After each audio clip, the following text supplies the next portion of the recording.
क्या नरेंद्र मोदी ने पार्लियामेंट को नॉमिनेट किया या पार्लियामेंट ने नरेंद्र मोदी को प्रधानमंत्री बनाया? बताइए, अलीगढ़ मुस्लिम यूनिवर्सिटी से इतनी नफरत क्यों है आपको? वहां पर तो हिंदू भाई भी पढ़ते हैं। मसीहाओं को जब भी आवाज दी है, पलट कर आ गए हर बार कातिल। मसीहाओं को जब भी आवाज दी है, पलट कर आ गए हर बार कातिल। वहां क्या दाद खाही, क्या गवाही, वहां क्या दाद खाही, क्या गवाही, जहां हो मुंसिफों के यार कातिल।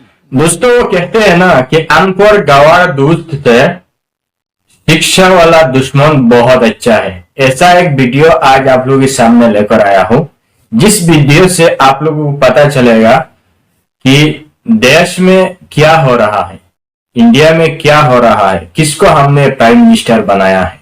आज का इस वीडियो से पता चलेगा। दोस्तों, वीडियो असदुद्दीन ओवैसी का वीडियो है। तो चलिए दोस्तों, वीडियो शुरू करता हूं। अस्सलाम वालेकुम guys, welcome back to my YouTube channel Gabir reaction. दोस्तों, कैसे हो आप सब? उम्मीद है कि खैरियत से होंगे और मैं अल्हम्दुलिल्लाह अल्लाह की मेहरबानी से दोस्तों बहुत बढ़िया हूं।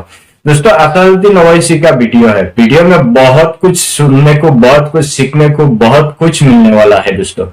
इसीलिए हम्बल रिक्वेस्ट है कि वीडियो को एंड तक जरूर देखना और आखिर में आपका राय क्या है जरूर कमेंट सेक्शन में कमेंट करके बताना। तो चलिए दोस्तों, वीडियो शुरू करता हूं। Let's play the video. बोलने का मौका दिया।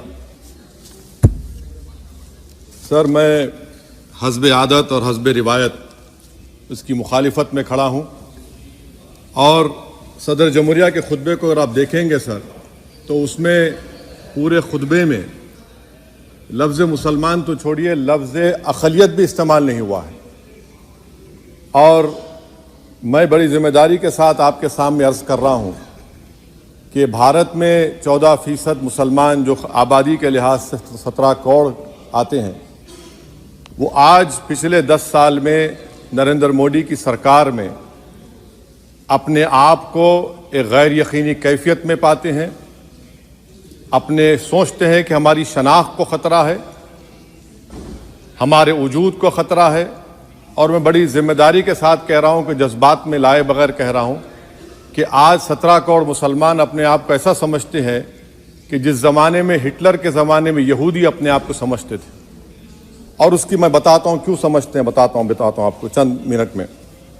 सर, मिसाल के तौर पर आप देखिए, खुतबे सदारत के हिस्से तहरीर का 32वां पैराग्राफ, 32 पैराग्राफ में ड्रॉप आउट रेट का जिक्र हुआ, स्कूलों में इंदराज यानी एनरोलमेंट का जिक्र हुआ, एससीज का नाम लिया गया, एसटीज का नाम लिया गया, ओबीसीज का नाम लिया गया। लफ्ज़ अक़लियत का नाम नहीं लिया गया, मुसलमान तो छोड़िए। और सबसे ज़्यादा ड्रॉप आउट इस मुल्क में अगर स्कूलों में है तो मुसलमानों में है। सबसे कम एनरोलमेंट अगर है तो मुसलमानों में, हायर एजुकेशन में। गवर्नमेंट का डेटा है सर कि मुसलमानों का जो स्टूडेंट ड्रॉप आउट है वो 14.42 से क्लास 1 से शुरू होता और वो क्लास 6 और 8 को पहुंचे अब तक वो 10.76 को पहुंचता है। ये गवर्नमेंट का डेटा है, यानी क्लास 1 से क्लास 6 8 तक ये हाल है। आपने क्या किया सर इस बजट में? प्री मैट्रिक स्कॉलरशिप को सिर्फ 9th क्लास तक महदूद कर दिया और इसमें आपने पैसे कम कर दिए प्री मैट्रिक स्कॉलरशिप में। और सर 2022-23 का बजट आप देखिए, 5026 करोड़ रुपए दिए गए थे, जिसमें से सिर्फ 663 करोड़ इस्तेमाल हुए।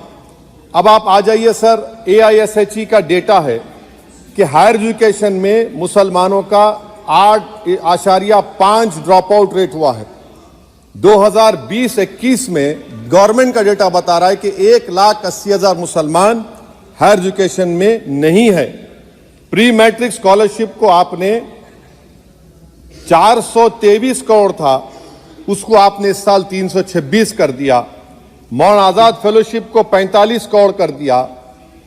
MCM जो 44 करोड़ था 33 करोड़ कर दिया। बताइए, जो सबसे ज्यादा जिसका कम्युनिटी का ड्रॉप आउट रेट है और जो हायर एजुकेशन नहीं, उससे आप ये बर्ताव करते हैं।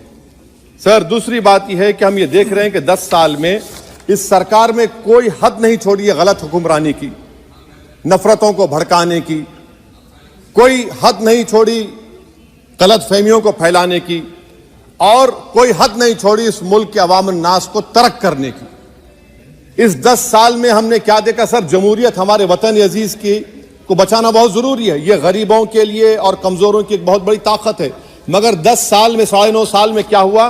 सिर्फ एक शख्स को मजबूत कर दिया गया, एक मजहब को मजबूत कर दिया गया, एक आइडियोलॉजी, एक नजरिए को मजबूत कर दिया गया, एक शनाख्त को सब शनाख्त के आगे दूसरी शनाख्तों को मिटाने की कोशिश की गई, एक जबान को मजबूत कर दिया गया, तो हमारी जमहूरियत तो खोखली हो चुकी है। और सर, कोई भी हुकूमत और पार्टी सिर्फ जबर और इस्तेसाल पर कायम नहीं रह सकती है सर। दूसरा पॉइंट सर जो मैं आपके सामने अर्ज करना चाह रहा हूं, CAA के कानून के ताल्लुक से मरकजी एक वजीर ने अखबार में बयान दिया कि हम 8 दिन में करने वाले हैं। आप 8 दिन में करेंगे, 8 दिन में एहतजाज शुरू होगा मुल्क के कोने कोने में। आप CAA को मजहब से खत्म कर दीजिए, मजहब से जोड़ेंगे तो आपका इरादा बुरा है। आप भारत की अक़लियतों को, भारत के मुसलमानों को, दलितों को आप परेशान करने का आपका इरादा है सर। दूसरी बात यह है कि CAA के खिलाफ क्यों हम हैं? क्योंकि सीमांचल के मुसलमान को आप बांग्लादेशी कहते हैं। कोई मिनिस्टर मुझे कहता है कि घुसपैठी है, रोहिंग्या है। तो CAA को मजहब से जोड़ना गलत था, उसको निकालिए। मगर हमारे देश के प्रधानमंत्री सर, वतन अजीज के वजीर आजम, मैं बड़ी जिम्मेदारी के साथ कह रहा हूं कि मैं अपने बचपने में जब हिस्ट्री पढ़ता था तो मैंने एक स्टैचू की फोटो देखी थी, प्रीस्ट किंग ऑफ मोहनजोदारो। ऐसा लगता है कि वैसा ही लग रहा है कि प्रधानमंत्री नहीं है बल्कि पुजारी सम्राट बन चुके हैं वो। और मैं क्यों कह रहा हूं कि हमारे सदर जमहूरिया ने कहा था कि 22 जनवरी एक तारीखी दिन है, बिल्कुल तारीखी दिन है। 22 जनवरी की बुनियाद 6 दिसंबर 92 को रखी गई। 22 जनवरी की बुनियाद 86 में ताले खोलकर रखी गई। 22 जनवरी की बुनियाद GB पंत ने रखी थी। इसीलिए तारीखी दिन है। और तारीखी दिन इसलिए भी है कि सर इसी ऐवान में 16 दिसंबर 1992 को हमने एक रेजोल्यूशन पास किया था।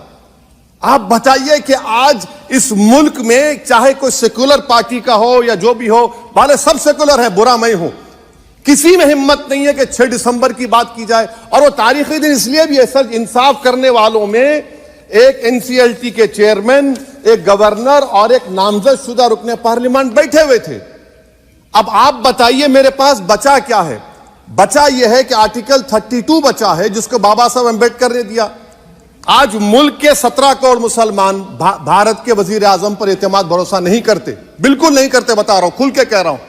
अगर आप आर्टिकल 32 का ड्यू प्रोसेस ही खत्म कर देंगे तो फिर मेरे पास क्या बचेगा सर? क्या बचेगा? मैं तो यहां खड़े होकर वो सुप्रीम कोर्ट के मायानाज बेबाक वकील दुष्यंत दवे की तरह तो नहीं कह सकता। मुझे आज भी रूल ऑफ लॉ में भरोसा है, मुझे आज भी कानून पर, संविधान पर भरोसा है, मगर ड्यू प्रोसेस तो फॉलो होना चाहिए। ड्यू प्रोसेस फॉलो नहीं हो रहा। एक तारीखी दिन 22 जनवरी था, एक तारीखी दिन 31 जनवरी था। सर रात के अंधेरे में अपील किए बगैर आप आरे लेकर रास्ता खोल देते हैं। क्या पैगाम दे रहे हैं सर? 600 साल की मेहरौली की मस्जिद को बगैर को नोटिस दिए आपने डिमोलिश कर दिया। मैं जिम्मेदारी के साथ कह रहा हूं कि भारत के प्रधानमंत्री और उनकी सरकार भारत के मुसलमानों से उनकी शनाख्त को छीनना चाहते हैं। ख्वाजा अजमेरी के आस्थाने पर चादर बिछाइए, मगर आप जो चादर मुझसे छीनना चाह रहे हैं मेरी मस्जिद है। आप हर मस्जिद को छीनना चाहते हैं। आप बताइए 17 करोड़ मुसलमानों को क्या पैगाम दे रहे हैं आप कि आप हर मस्जिद को छीन लेंगे मुझसे? फिर मेरा वजूद किस माने रखता है? मेरा शनाख्त क्या माने रखता है? रूल ऑफ लॉ क्या माने? अच्छा, 1991 के प्लेसेस ऑफ वर्शिप एक्ट पर क्यों नहीं बोलते आप लोग? आप उस पर कायम है नहीं है।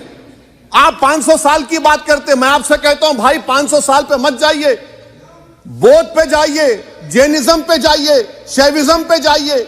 कहां रुकेंगे? अरे इस देश को आजादी मिली 47 में, संविधान मिला हमको बाबा साहब अम्बेडकर का, बराबरी का।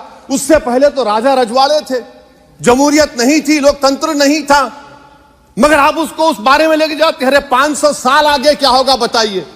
आप किसी एक सिविलाइजेशन, सर अंग्रेजी में किसी ने कहा था, civilisation can not be rewritten by hatred, history can not be corrected by demolition. आप ये नहीं कर सकते। और मैं उम्मीद करता हूं कि जब मौर्रिख तारीख लिखेगा, नरेंद्र मोदी इस मुल्क में तारीख लिखना चाहते हैं। क्या तारीख लिखना चाहते हैं? कि मैंने इस देश को, गांधी अंबेडकर के देश को मैंने हिंदू राष्ट्र बना दिया। मैं उम्मीद करता हूं कि हमारे भारत के हमारे हिंदू भाई देश के प्रधानमंत्री की सोच को नाकाम करेंगे। उन पर है, अब देखते हैं क्या होता है। सर, नेबरहुड फर्स्ट की पॉलिसी है। नेबरहुड फर्स्ट क्या हो रहा है सर? हम सोशल मीडिया के जरिए फॉरेन पॉलिसी चला रहे हैं। मालदीव छोटा मुल्क, वो हमको आंख दिखा रहा है, चीन की गोद में बैठ गया। हमारे लद्दाख में हमारे जो लोग जानवर को लेकर घास चराए जाते, वहां पर चीन की आर्मी आके रोक रही। बताइए, बांग्लादेश चीन की गोद में बैठा हुआ है। आप गैलेंट्री अवार्ड दे रहे हैं, क्यों दे रहे हैं? कि चीन बैठा हुआ है। तो आपका बफर जोन गया कहां भाई साहब? आपका बफर जोन तो कहां गया नहीं मालूम, गायब हो गया बफर जोन। और दूसरी बात सर, आप ये भी देख लीजिए कि यहां पर मैं आपको इंपॉर्टेंट पॉइंट ये बताना चाह रहा हूं सर। ये हम बोलते हैं India middle east economic corridor, कितना पैसा है बताइए, वो नहीं बताया जाता। अच्छा सर, सबसे तकलीफ दे बात मेरे लिए है कि भारत ने यूनेस्को का इलेक्शन पाकिस्तान से हार गया। हम पाकिस्तान से हार गए, ये आपकी फॉरेन पॉलिसी है। यूनेस्को के इलेक्शन हम पाकिस्तान से हार गए। अच्छा, मामला इजराइल का, फलस्तीन का, गाजा का आया। अक्टूबर में 10,000 लोग मर गए, हमने यूएन में सीज फायर की तायीद नहीं की। दिसंबर आया, 20,000 मर गए, तो हमने तायीद कर दी। क्यों तायीद की? क्योंकि ग्लोबल साउथ को हमको फॉलो करना पड़ रहा है। भारत ग्लोबल साउथ को फॉलो कर रहा है। मेरे लिए तकलीफ दे बात है। यह आपकी नाकामी का बहुत बड़ा सबूत है। इसीलिए हम बता रहे हैं कि यह सरकार की बहुत से नाकाम। अलीगढ़ मुस्लिम यूनिवर्सिटी, आखिरी पॉइंट, अलीगढ़ मुस्लिम यूनिवर्सिटी। सर, आप उत्तर प्रदेश से आते हैं सर। 81 में एक्ट पास हुआ। हमारा लॉ ऑफिसर कोर्ट में कहता है कि मैं पार्लियामेंट के एक्ट को नहीं मानता। कैसे नहीं मानते सर? क्या नरेंद्र मोदी ने पार्लियामेंट को नॉमिनेट किया या पार्लियामेंट ने नरेंद्र मोदी को प्रधानमंत्री बनाया? बताइए। 81 के एक्ट को नहीं मानते सर। 2 ही तो सेंट्रल यूनिवर्सिटी है मुसलमानों के। 1,80,000 आप ही के सरकार के दौर में मुसलमान हायर एजुकेशन निकल गए। आप अलीगढ़ मुस्लिम से छीनना चाह रहे हैं। Theory of separation of powers में एग्जीक्यूटिव हमको डिक्टेट करेगा। मेरी आवाज तो पार्लियामेंट है, अब मेरी आवाज के खिलाफ एग्जीक्यूटिव सुप्रीम कोर्ट में बोलता है। अलीगढ़ मुस्लिम यूनिवर्सिटी से इतनी नफरत क्यों है आपको? वहां पर तो हिंदू भाई भी पढ़ते हैं सर। ये अलीगढ़ मुस्लिम यूनिवर्सिटी का मामला है सर। तो मैं आपसे इस बात पर, इस शेर पर अपनी बात को खत्म कर रहा हूं सर। आप भी उर्दू दां हैं जी। मसीहाओं को जब भी आवाज दी है, अहमद फराज का शेर है जी जी। मसीहाओं को जब भी आवाज दी है, पलट कर आ गए हर बार कातिल। मसीहाओं को जब भी आवाज दी है, पलट कर आ गए हर बार कातिल। वहां क्या दाद खाही क्या गवाही, वहां क्या दाद खाही क्या गवाही, जहां हो मुंसिफों के यार कातिल। सर, मैं फिर से हुकूमत से मुतालबा करता हूं कि अल्पसंख्यक समाज के बजट के स्कॉलरशिप को आप डिमांड ड्रिवन करिए। भारत के प्रधानमंत्री प्रधान सेवक रहिए। आप कोई प्रीस किंग मत बन जाइए। आप जीतेंगे, कौन जीतेंगे देश तय करेगा। मगर याद रखिए, 17 करोड़ मुसलमान आज गम और गुस्से में हैं और इस बात को महसूस कर रहे हैं, इस बात को महसूस कर रहे हैं कि प्रधानमंत्री को हम नोट नहीं दिए, मगर हमारा प्रधानमंत्री है। आखिर ये प्रधानमंत्री 17 करोड़ मुसलमानों की उनकी शनाख्त को कैसे मिटा रहे हैं, कैसे उनको आप मार्जिनलाइज कर रहे हैं। इसीलिए सर, मैं उम्मीद करता हूं कि हमारे सेक्युलरिज्म जो है, वो मैं पॉलिटिकल सेक्युलरिज्म कभी नहीं माना। जो सेक्युलरिज्म संविधान में लिखा गया, उसकी हिफाजत करेंगे। मुल्क अहम है, वरना याद रखिए, आप चुनाव जीते हैं हारे, मगर अगर आप 17 करोड़ एक जनता को आप गैर यकीनी कैफियत पैदा कर देंगे, ये देश के हित में नहीं होगा। बल्कि हम तो उम्मीद कर रहे हैं कि ड्यू प्रोसेस अदालत फॉलो करेगी। अदालत अगर एक तरफा फैसले करेगी तो गलत होगा सर। बहुत बहुत शुक्रिया। श्री राम। दोस्तों, मिस्टर असदुद्दीन ओवैसी, जिस दिन असदुद्दीन ओवैसी नहीं रहेंगे ना, तो पता चलेगा कि असदुद्दीन ओवैसी क्या चीज थे। आज तक मैंने जितना भी देखा पार्लियामेंट पे, मतलब जितना भी मुसलमान के खिलाफ या फिर दलितों के खिलाफ जितना भी कानून बनाया जाता है, सब में पहले ही असदुद्दीन ओवैसी बोलते हैं। उसका बात सुना या ना सुना गवर्नमेंट ने, उसमें कोई फर्क नहीं पड़ता है, लेकिन वो पहले इसका खिलाफ बात करते हैं। और आज भी देख लीजिए कि मुसलमान का नाम ही नहीं है। ऐसा लग रहा है कि हिंदुस्तान में मुसलमान था ही नहीं। लेकिन हिंदुस्तान को, जितना लोगों ने हिंदुस्तान को आजाद होने में खून दिया है, पसीना दिया है, शहीद हुआ है, सबसे ज्यादा मुसलमान का नाम आता है। अब दिल्ली की इंडिया गेट में जाओ, वहां पे लिखा है कि कितना मुसलमानों ने आजादी के लिए अपना जान को कुर्बान किया है, अपना जान दे दिया है। लेकिन आज मुसलमान का कोई अहमियत ही नहीं है हिंदुस्तान में। क्यों? क्योंकि दोस्तों, मैं तो वीडियो की शुरुआत में ही बोला था कि गवार दोस्त से शिक्षा वाला, पढ़ा लिखा वाला दुश्मन बहुत अच्छा है।